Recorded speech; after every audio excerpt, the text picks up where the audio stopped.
안녕하세요. 오늘도 사연살롱을 찾아주셔서 감사합니다. 30대 후반 여성이에요. 요즘 흔히들 축복을 기원하는 의미로 꽃길만 걸으세요 라고 말하잖아요.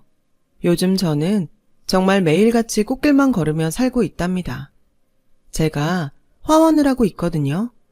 불과 몇 년 전까지만 해도 저는 혈액암 말기로 3개월 시한부 판정을 받고 자포자기한 상태였어요. 그랬던 제가 이렇게 완치가 돼서 꽃길을 걷게 될 줄 누가 알았겠어요. 고생 끝에 낙이 온다고 그 말이 헛된 말은 아니었던 모양이에요. 그럼 지금부터 기적 같은 저의 인생 사연을 들려드릴게요. 제 인생의 진로가 결정된 건 중3 여름이었어요. 새벽녘 화장실에 가려고 눈을 떴던 저는 모처럼 출근 준비를 하는 아빠와 마주치게 되었어요. 당시 수출을 주로 하던 시계 공장을 운영하던 아빠는 한동안 일감이 없어서 공장 문을 닫고 있었는데 다행히 큰 계약을 따내서 다시 공장을 열게 되었거든요. 아침도 거른 채 신이 나서 이른 출근을 준비하는 아빠를 보니 덩달아 저도 신이 나더라고요. 그런 저를 보고 아빠가 그러셨어요. 정연아, 아빠 그냥 안 쓰러진다. 이번 계약만 성사되면 우리 식구 더 이상 고생 안 해도 돼. 우리 정연이가 원하는 외고도 아빠가 보내줄 수 있어. 그러니까 넌 걱정 말고 공부만 해. 뒤는 이 아빠가 확실히 밀어줄 테니까. 아빠 믿지? 오랜만에 환하게 웃던 아빠의 모습은 그게 마지막이었어요. 해도 뜨기 전에 출근을 했던 아빠가 저녁 무렵 싸늘한 주검이 되어 돌아왔거든요. 심장마비였어요. 갑작스런 아빠의 죽음으로 우리 집은 하루아침에 가장을 잃었고 더불어 엄청난 빚을 떠안게 되었어요. 외교관이 되어 세계를 누비겠다는 16소녀의 당찬 꿈은 그렇게 하루아침에 사라져버렸죠. 그날 이후 모든 게 변해버렸어요. 평생 아빠 그늘에서 살림만 하던 엄마는 남편이 남긴 빚을 안고 3남매를 키워내야 했고 고등학생 오빠는 가장의 무게를 떠안아야 했죠. 그리고 저 역시 인문계 진학을 포기하고 상고에 진학하기로 했어요. 하루빨리 돈을 벌어야 했으니까요. 이런 제 결정에 담임선생님은 무척 안타까워하셨어요. 정연아, 집사정이 어려운 건 알지만 꼭 이렇게 해야겠니? 외고 진학이 어려우면 인문계라도 가. 전교 1, 2등을 다투는 애가 진학을 포기한다는 게 말이 되냐고. 당장은 힘들어도 네 미래를 생각해서 이러면 안 되는 거야. 어머님께는 내가 잘 얘기해 볼게. 솔직히 선생님 말에 살짝 흔들렸어요. 저도 대학에 가고 싶었거든요. 그날 담임선생님은 저희 집에 찾아와 엄마를 만났어요. 선생님, 저라고 마음이 편하겠어요? 애미가 돼서 딸 자식 날개를 꺾는 게 편치만은 않아요. 그래도 어쩌겠어요. 지 운명이고 팔자인걸. 그러니 우리의 던은 흔들지 마세요. 엄마는 담임선생님을 돌려보냈어요. 그리고 저를 불러 그러시더군요. 억울해하지 마라. 옛날부터 큰딸은 살림 미천이라고 했어. 일단 네 오빠부터 대학에 보내자. 집골이 이 모양인데 어떻게 둘이나 대학에 보내? 넌 이후에 대학 들어가면 되잖니. 그러니까 이 엄마 좀 도와다오. 엄마도 너무 힘들어. 어린 딸을 앞에 두고 눈물을 흘리는 엄마를 보니 더는 헛된 꿈을 꾸지 말아야겠다는 생각이 들었어요. 당장 오늘을 살아가기도 벅찬 지금 꿈이며 미래가 무슨 소용인가 싶었죠. 상고에 진학한 저는 성적 장학금을 받으며 취업에 필요한 자격증을 따기 시작했어요. 그 사이 오빠는 대입에 성공해 대학생이 되었고요. 우리 가족을 억누르던 아빠의 빚은 다행히 상속 포기를 하면서 벗어날 수 있었어요. 하지만 그로 인해 우린 그동안 살던 집을 떠나 산동네 허름한 집으로 이사를 해야 했죠. 그래도 빚에서 해방된 게 어디예요. 정든 집을 떠나 산동네로 이사를 한 그날 엄마가 그러시더라고요. 우리 조금만 더 고생하면 돼. 다시 우리 집 찾을 수 있게 온 가족이 똘똘 뭉쳐서 살아보자. 할 수 있지?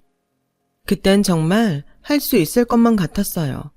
엄마도 파출을 뛰며 생활비를 벌고 있었고, 오빠는 군대에 들어가서 당장 등록금 걱정도 없었으니까요. 무엇보다 고3이 되면 재학 중 취업을 해서 저도 돈을 벌 수 있었거든요. 게다가 취직을 해서 돈을 벌 때쯤 오빠가 제대를 할 테니 제 손으로 등록금도 될 수 있었고요. 네 식구가 그렇게 뭉쳐서 살아가면 언젠가 오늘의 고생을 추억처럼 곱씹을 날이 올 것만 같았어요. 영어를 꽤 잘했던 저는 무역회사 경리과에 취직을 할 수 있었어요. 딱히 제가 회사에서 영어를 쓸 일은 없었지만 그래도 거래처에서 걸려오는 전화를 담당자한테 연결해줘야 하는 일도 종종 있어서 제 영어 실력이 도움이 되기는 했어요. 얼마 뒤 제대한 오빠는 복학을 했고 일부 학비는 장학금을 딴 덕분에 학비 부담은 조금 덜했죠. 정연아, 장남으로서 너한테 면목이 없다. 대신 오빠가 취업만 하면 그땐 오빠가 너 대학 보내줄게. 사실 공부는 네가 나보다 잘했잖아. 그러니까 그때까지만 참고 버티자. 오빠는 동생이 번 돈으로 대학에 다니는 걸 미안해했어요. 그 마음은 표정에 고스란히 묻어났죠. 그렇게 3년 뒤 오빠는 졸업 후 바로 대기업에 취직을 했고 드디어 저도 오빠 등록금 마련해서 해방이 됐어요. 이제야 숨 쉴 틈이 생겼구나 했는데 글쎄 여동생이 사고를 쳤지 뭐예요. 뭐? 임신? 너 미친 거 아니야? 도대체 누구야? 널 그렇게 만든 게 누구냐고. 수능 시험을 마치고 집 근처 패밀리 레스토랑에서 알바를 하던 여동생이 느닷없이 임신을 했다며 울먹였어요. 엄마랑 오빠가 알면 자긴 죽는다며 어찌나 울어대는지 정신이 없었죠. 근데 언니, 나 그 사람 많이 사랑해. 그 남자랑 살고 싶어. 언니가 도와줘. 고작 19살밖에 안 된 동생이 무려 17살 차이나 나는 점장과 결혼을 하겠다는데 정말 기가 막혔죠. 게다가 남자가 벌어놓은 돈도 없고 신혼도 월세 원룸에서 시작하겠다니 언니로서 억장이 무너지더라고요. 그렇다고 무작정 반대만 할 수도 없었어요. 여동생의 결심이 확고해서 여차하면 남자랑 야반 도주라도 벌일 각오였으니까요. 결국 제가 나서서 엄마랑 오빠한테 상황을 설명했어요. 오빠는 그 자식을 미성년자 성범죄로 경찰에 신고하겠다고 길길이 뛰었고 엄마는 딸 자식 신세 망쳤다고 땅을 치며 한참을 우셨죠. 그 와중에도 여동생은 팔로 지 배를 감싸 안곤 애도 낳을 거고 그 남자랑 결혼도 할 거라며 악을 썼어요. 애까지 가진 상황에 뭘 어쩌겠어요. 결국 여동생은 고등학교 졸업식을 마치고 바로 결혼 준비를 시작했어요. 부모 형제도 없이 혼자 살고 있던 남자는 통장에 돈백도 없는 상태로 결국 결혼식과 신혼살림 모두 우리 집에서 떠맡아야 했어요. 당시 오빠는 이제 막 취직을 한 상태라서 여력이 없었고 일용직인 엄마도 마찬가지였어요. 결국 대학 가려고 모아둔 제 적금을 해약해야만 했죠.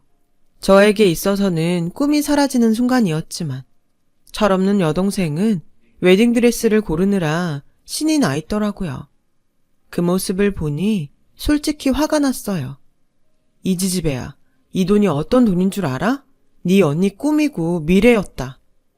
목구멍까지 이 말이 차올랐지만 행복한 표정의 여동생 앞에서 저는 끝내 한마디도 하지 못했어요. 제가 참 바보 같았죠. 동생의 결혼식이 끝나고 한동안 저는 허탈한 마음으로 보내야 했어요. 마음에 틈이 생긴 탓이었을까요? 그동안 치열하게 살아오느라 애써 억누르고 있던 감정들이 폭발해 우울증이 찾아왔지 뭐예요.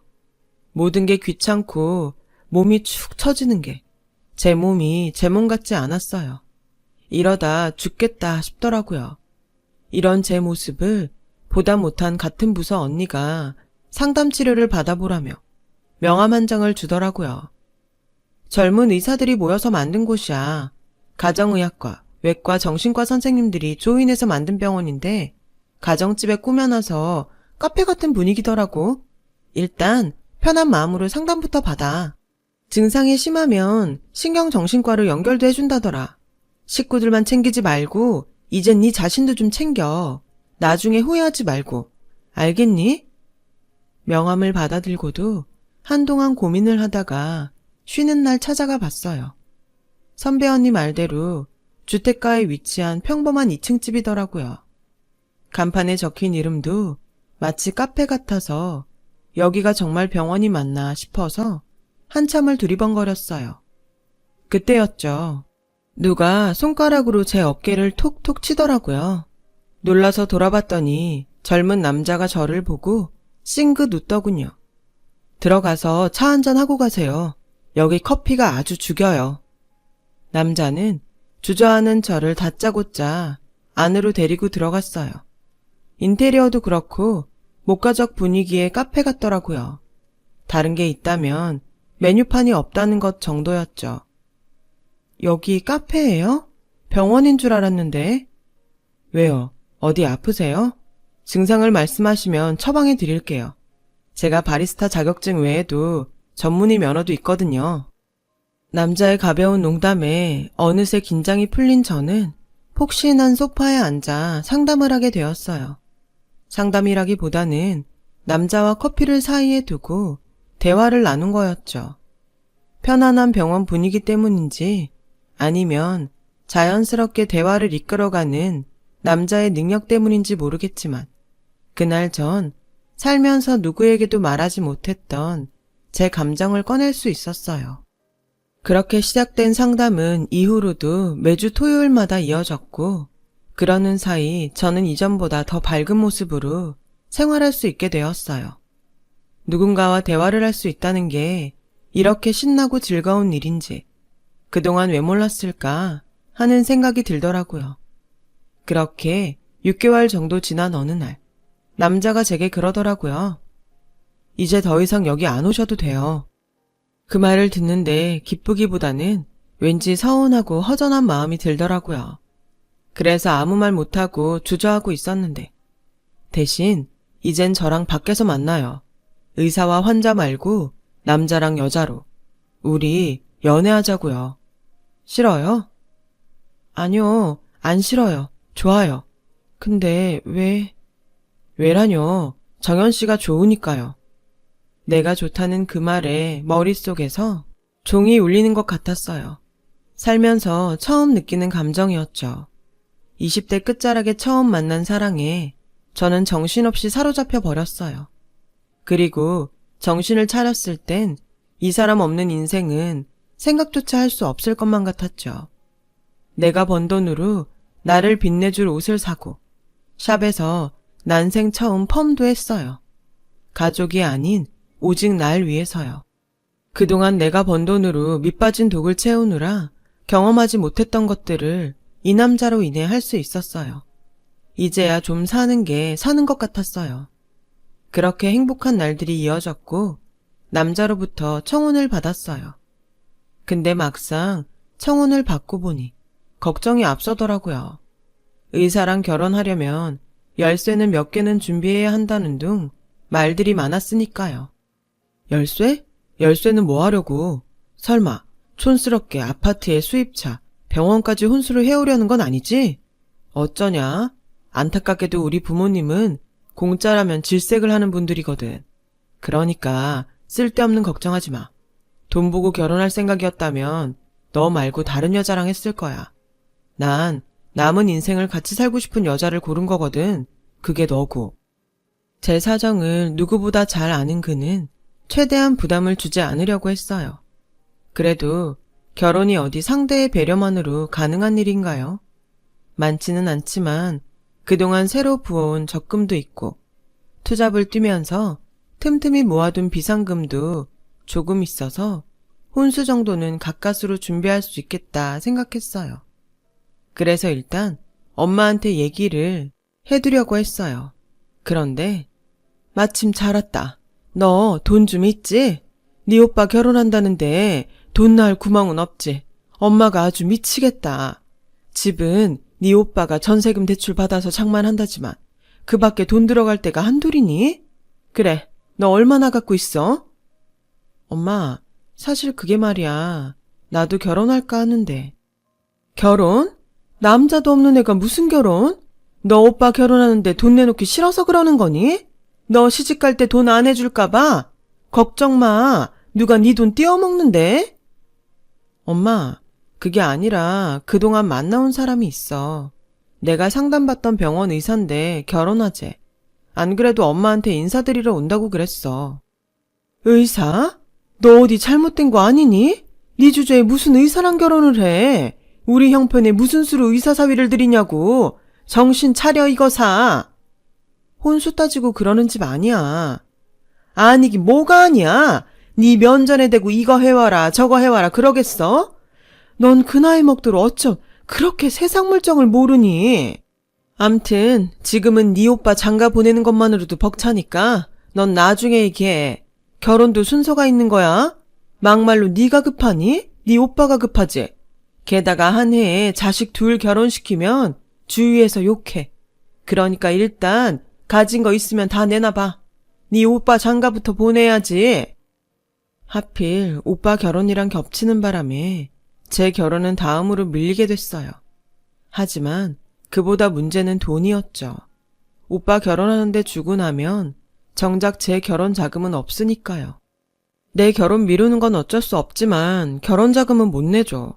내년이든 후년이든 나 결혼할 때 써야 된다고. 미안하지만 이번엔 돈 못 해줘. 정연아, 오빠가 급해서 그래. 집 때문에 대출이니 뭐니 싹싹 긁어서 수중에 돈백도 없어. 일단 내 결혼부터 하고 너 결혼할 때 이자까지 붙여서 갚을 테니까 제발 오빠 한번 살려주라. 정말 해줄 거지?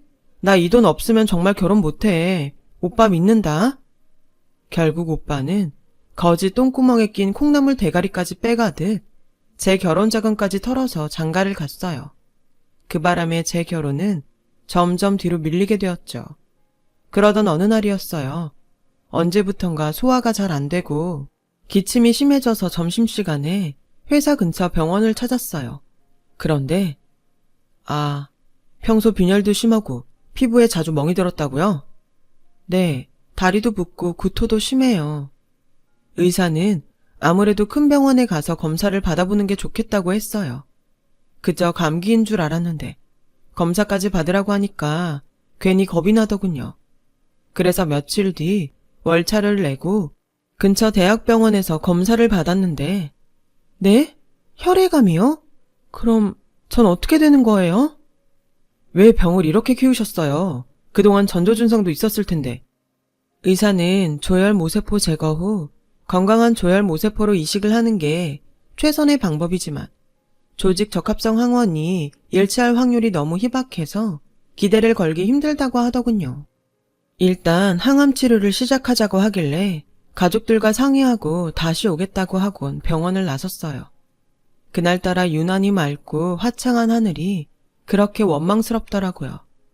난 죽어가는데 아무 일 없이 돌아가는 세상도 싫고 이제야 겨우 사랑하는 사람도 생겼는데 하필 이럴 때 이런 병에 걸렸나 싶어 화가 났어요. 내 인생은 왜 이렇게 매번 내 발목을 잡고 늘어지는 건지 차라리 이럴 거 태어나지나 말 걸 그랬다는 생각에 감정이 복받쳐 올랐죠. 그래서 미친 사람처럼 울면서 한참을 걸었어요. 그렇게 걷는 동안 앞으로 어떻게 해야 할지 조금은 정리가 되더군요. 일단 가족들에게 이 사실을 알리고 치료를 시작해야겠다고 생각했죠. 치료를 받으려면 돈도 꽤 들어갈 테고 일단 오빠 결혼할 때 빌려준 돈부터 받아야 했으니까요. 그런데 나도 당연히 마음 아프지. 동생이 암이라는데 왜 안 그렇겠냐? 근데 정연아, 갑자기 돈을 달라고 그러면 그 큰 돈을 무슨 수로 만드냐? 안 그래도 네 올케가 임신해서 출산 준비하는 것만으로도 버거운데. 미안한데 일단 너 퇴직금으로 어떻게 안 되겠니? 암인데 회사는 그만둬야 할 거 아냐. 너 한 10년 일했지? 그럼 퇴직금도 꽤 될 거야. 일단 그걸로 써라. 응? 오빠, 지금 그걸 말이라고 해? 내가 그동안 오빠한테 어떻게 했는데 암 걸렸다는 동생한테 위로는 못 해줄 망정 퇴직금 빼서 치료하란 소리를 할 수가 있어? 네가 그러고도 사람이니? 개새끼지? 야, 이 지지배야. 너 지금 오빠한테 그게 할 말이야? 뭐? 개새끼? 그래. 네 말대로 개새끼 하지 뭐. 네가 죽든 말든 앞으로 나한테 절대 연락하지 마. 알았어? 그동안 대가를 바라고 오빠 뒷바라지를 했던 건 아니지만 매정한 오빠 말에 그동안 들인 돈과 시간이 아까웠어요. 이런 인간을 오빠라고 믿었던 저한테 미치도록 화도 났고요. 그래서 여동생한테 전화해 하소연을 하려는데 글쎄 이러지 뭐예요? 오빠한테 다 들었어. 혈액암이라며? 근데 언니 혹시 나 결혼할 때 해준 돈 달라고 전화한 거야? 그런 거라면 나 못 해줘. 언니도 알잖아. 우리 그 이 백수인 거. 당장 먹고 죽을 돈도 없다고.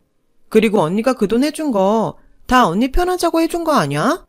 그동안 식구들 뒷바라지 하면서 언니도 보람 느꼈을 거 아니야.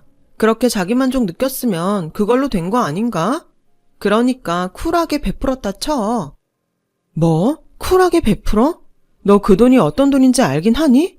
내가 대학 가려고 차비까지 아껴가며 모은 돈이었어. 쉬는 날에도 못 쉬고 발바닥에 불이 나도록 알바까지 뛰면서 모은 돈이라고. 내 미래까지 알뜰히 헤쳐먹곤 나보고 쿨하게 잊어라? 됐다 이년아. 애초에 너한텐 기대도 안 했어. 이런 걸 동생이라고 그동안 챙겨왔던 내가 미친년이지. 차라리 전화를 하지 말 걸 그랬어요. 그랬다면 이렇게 가슴이 찢어지진 않았을 테니까요. 내 몸속에 있는 암세포들보다 더 암적인 존재들이 내 가족이었다니 억장이 무너졌어요. 그날 집에 돌아가 보니 엄마가 미역국을 한 솥 끓여놨더라고요. 미역이 피를 맑게 한다더라. 너 혈액암인가 뭔가 걸렸다며? 그게 다 피가 탁해서 그런 거야.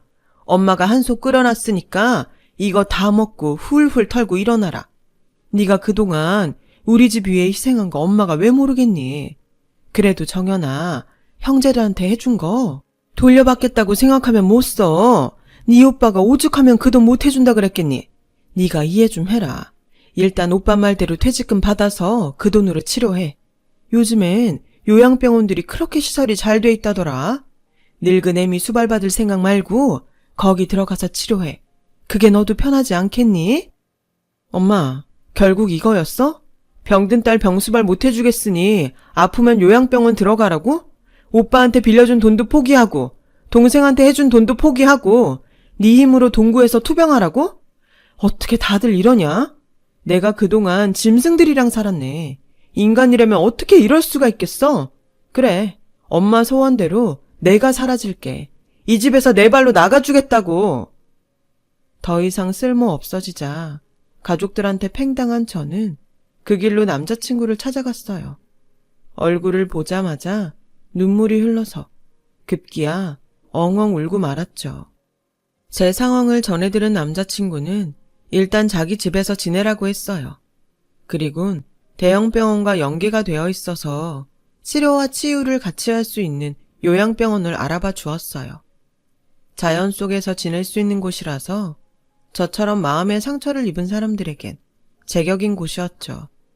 남자친구는 매주 찾아갈 테니 마음 놓고 치료에만 집중하라고 하더군요. 그렇게 요양원에 들어온 저는 한동안 침대에만 누워 지냈어요.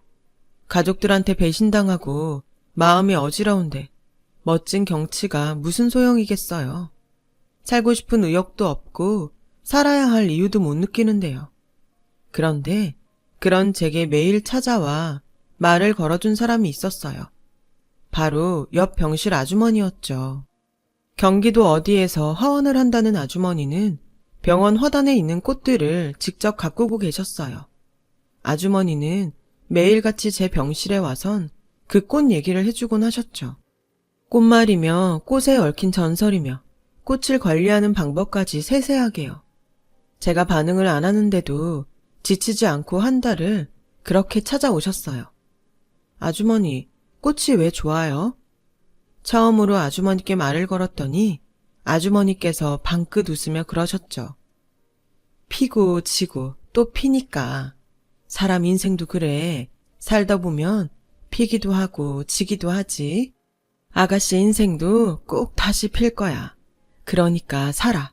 살아나면 내가 좋은 선물 해줄게. 그러니까 침대에만 있지 말고 나랑 꽃도 키우고 살아보자고. 아주머니의 말에 눈물이 나더라고요. 가족들 누구도 저에게 살아나라고 말해주지 않았는데 피 한 방울 안 섞인 이 아주머니가 나를 살리자고 이렇게 찾아왔구나 하는 생각이 들었거든요. 그래요, 아주머니. 우리 살아요. 같이 살아서 같이 이 병원 나가요. 그날 이후 저는 아주머니를 따라 병원 화단 가꾸는 일을 했어요. 난생 처음 보는 꽃부터 흔한 장미까지 아주머니 손이 닿는 순간 모두 생생하게 살아나는 모습에 사람의 손끝에서도 기적이 일어날 수 있다는 걸 알게 되었어요. 그렇게 1년 가까이 아주머니와 저는 단짝처럼 꽃을 가꾸며 지냈어요. 그리고 바람이 쌀쌀해진 늦가을. 어느 날 아주머니는 제게 편지 한 장을 남기곤 세상을 떠나셨어요. 편지에는 자식도 없는 자신에게 딸처럼 살갑게 굴어져서 고맙다는 말과 자신의 화원을 맡아달라는 부탁의 말이 있었어요. 덕분에 마지막까지 행복했다면서요. 얼마 뒤 변호사 한 분이 오셔서 아주머니의 유산 집행을 해주셨어요.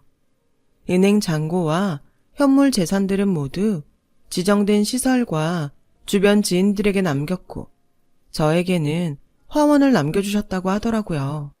생각지도 못한 화원을 갖게 된 저는 아주머니와의 약속대로 살아야겠다는 생각이 강해졌어요. 그래서 아주머니의 화원을 지키고 손수 꽃을 키우겠다는 꿈도 생겼죠. 그래서 면회온 남자친구한테 부탁해 화훼 관련 책들을 보내달라고 했어요. 아주머니한테 말로 들었던 것들을 떠올리며 꽃에 빠져 살았어요. 그리고 1년 뒤 저는 드디어 완치 판정을 받을 수 있었어요. 퇴원 후 남자친구와 함께 지내게 된 저는 아주머니로부터 받은 화원에 찾아가 보았어요. 생각했던 것보다 규모가 너무 커서 이런 걸 내가 받아도 되나? 덜컥 겁이 나더라고요. 화원 안의 꽃들은 아주머니한테 부탁을 받은 분들이 그동안 관리를 하셨더라고요. 아주머니께서 유산을 남겨준 분들이었죠. 그분들 도움으로 저는 조금씩 화원 일을 배워갈 수 있었고 몇 년이 흐른 지금 엄청난 규모의 화원으로 거듭날 수 있었어요. 그 사이 저는 결혼도 하고 딸아이도 출산해 육아와 화원 일을 병행하고 있어요. 그런데 얼마 전 그동안 연락을 끊고 살았던 가족들이 화원으로 저를 찾아왔더라고요. 지역방송에서 제가 화원 주인으로 나온 걸 봤다나요? 엄청난 규모의 화원을 본 가족들은 마치 먹잇감을 찾은 하이에나들처럼 다시 제게 달라붙기 시작했어요. 염치라고는 엿장수한테 엿바꿔먹은 파렴치한 인간들이었죠. 엄마는 또다시 가족 타령을 해대며 나이 드니 아들보다 딸이라며 이제 병도 다 나았으니 엄마랑 같이 살자고 하더라고요. 미쳤어요? 제가 당신이랑 살게? 병든 딸 버리는 매정한 사람한테 효도할 호구는 없어요. 제발 뿌린 곳에 가서 거두세요. 그리고 오빠, 그 사이 돈은 많이 모았어? 나랑 정산해야 할 돈이 그 사이 이자가 많이 불었는데 감당할 수 있겠어? 나 그건 1원도 안 깎아줄 거야. 참, 정민이 너도 돈 준비는 됐겠지?